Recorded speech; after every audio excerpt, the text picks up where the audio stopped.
You're welcome back to the programme.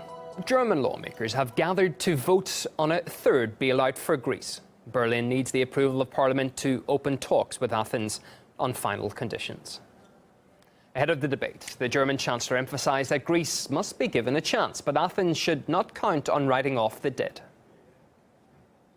Dann bekommen wir vielleicht eine Ahnung davon, wie dramatisch die Situation in Griechenland ist, wie viel für dieses Land, wie auch für Europa. Earlier this week, the Greek Parliament backed a number of measures from its international creditors. To secure the financial lifeline, Athens agreed to a number of tough reforms, including the overhaul of the pension system, tax hikes, the privatisation of economic assets and public spending cuts in exchange for an €86 billion bailout. Well, we spoke to the head of economic development from the University of Zurich. He says that German MPs are becoming more and more divided over the move. There's a lot of internal dissent in the governing party in Germany, especially the CDU and CSU.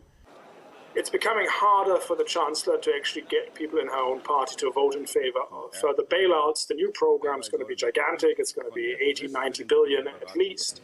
And there will be members of the governing party that will not vote in favour of this. The Bundestag on the whole is going to pass this with a sizable majority because the parties of the left are actually in favour of this. But the Chancellor's own party is actually starting to fall apart over this. Having backed a series of tough economic reforms from its international lenders, Greece is now facing uncertainty and a growing sense of anger against further austerity. Many Greeks fear the new measures will not only fail to ease the crisis, but instead make the situation in the country even worse. Θα πλήττει και τα μεσαία και τα λαϊκά και τα μεσαία στρώματα. Δεν ξέρω αν θα αφήσει ανέπαφα τα ανώτερα στρώματα. Είναι σκληρά τα μέτρα. Θεωρώ ότι εκβιάστηκε ο Πρωθυπουργός για να φτάσει σε αυτό το σημείο να αναγκαστεί να υπογράψει αυτά τα μέτρα. Δεν υπάρχει καμία προοπτική με αυτά τα μέτρα. Δηλαδή, οι φορολογίες αυξάνονται, δουλειές μειώνονται, τα μαγαζιά κλείνουν, ο κόσμος δεν δουλεύει. Από το κακό στο χειρότερο. After Greek MPs backed EU bailout reforms, violent demonstrations erupted on the streets of Athens. The protest drew thousands of people angry at what we were talking about, public spending cuts and those tax hikes too. MEP Stelios Koulougou from the Syriza party thinks that more austerity could also lead to the far right gaining support in the nation. The whole extreme right wing is reinforced by the politics of Germany and the other dominant powers in the European Union and the Eurozone. You know, if you see in the European Parliament, where I am a member, if you see how the extreme right wing reacts, they are all enthusiastic about the suffering of Greece because they see there that the democratic ideals, the European ideals, are being completely destroyed. You cannot find one single economist in the world who would tell you that after 6 years of austerity, you need a recession, you need more austerity.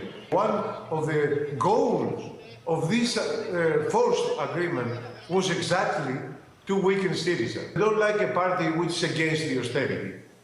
Always lots of stories waiting online for you, including a piece of space junk causing a scare on the ISS.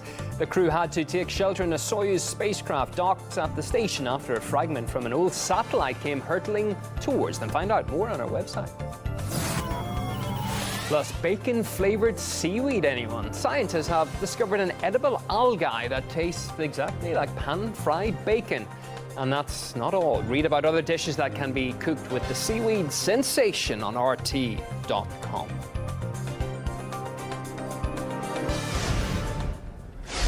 Cosmonauts and astronauts who took part in the historic Soyuz Apollo project have been marking the first docking of two spacecraft designed and built by the Soviet Union and the US. 40 years ago, the American Apollo spacecraft, commanded by General Thomas Stafford, linked with its Soviet Soyuz counterpart, led by cosmonaut Alexei Leonov. It was the first time the two Cold War space programs had worked for a common cause. Both spacemen have been close friends since that historic handshake too. Nila Chan met the two legends. Before there was this, an unlikely friendship that defied the time and the era. In July 1975, the two spacecraft rendezvoused, and we worked together and it proved to the world that two countries with different languages, different units of measurements, and vastly different political systems could work together to achieve a common goal that could help things here on the earth even. Dubbed the handshake in space, it was that first contact that sparked a lifelong friendship between two national heroes, General Tom Stafford of the United States and General Alexei Leonov of Russia. You might think of the historic Apollo and Soyuz mission as a thing of the past, but the things it achieved 40 years ago still profoundly influence what goes on in space today. Without it, the International Space Station would have been impossible. As the U.S. and then USSR were locked in a political Cold War on Earth, the space race found themselves two men who would show true cooperation by example in the cosmos.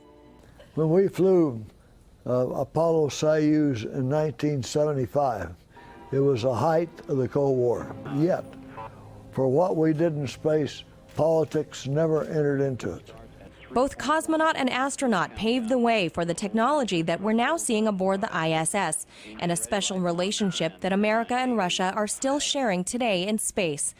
Even though relations on the ground might seem a little frosty these days, it's in these two national heroes that both world powers find living proof that cooperation and friendship is not only possible, but necessary.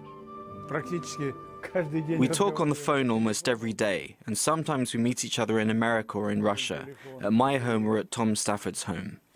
Yes, he's godfather to my sons, but also my grandson is named after him, Alexei. After nearly 5 decades of friendship that began with a history-making zero-G handshake, Stafford and Leonov remain close to this day. And they're confident that whatever the political climate here on Earth, it's only cooperation between Russia and the U.S. that can ensure the space program will prosper. In Weatherford, Oklahoma, Manila Chan, RT. Crowds of worship